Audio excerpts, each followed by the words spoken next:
আসসালামু আলাইকুম এভরিওয়ান। তো আপনারা দেখতেই পাচ্ছেন সকাল সকাল ভাড়ার উপর উঠে পড়েছি, ভোলা মারছি।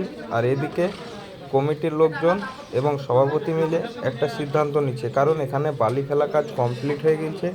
আর এখানে কি করা যায়, রড বেড দিয়ে ঢালাই করলে ভালো হয় কি না ইট পেড়ে ঢালাই করলে ভালো হয়, সেটা আপনারা কমেন্টে জানাবেন আপনাদের মতামতটা। আর এদিকে দেখতে পাচ্ছেন এই নিয়ে অনেকক্ষণ ধরে আলোচনা হচ্ছে। তো দেখা যাক কী সিদ্ধান্ত নেয়, কারণ আমরা বলেছি এখন এখানে নতুন বালি ফেলা আছে, মাটি ভরা আছে, কারণ এখানে 3-4 ফিট বালি নিয়ে মাটি একদম ভরপুর ফেলা আছে, কারণ এটা বসে যাওয়ার সম্ভাবনা আছে, সেটাই আমরা বললাম। কারণ আমরা বললাম যে এখানে ইট পেড়ে বছরখানিক রেখে দেওয়া যাক, তারপরে ঢালাই করলে সেটা খুব ভালো হয়।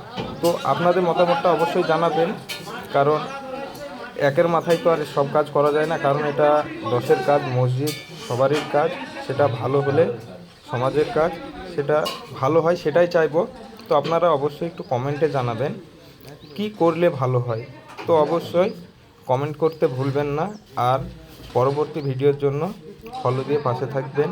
আসসালামু আলাইকুম, সবাই ভালো থাকবেন।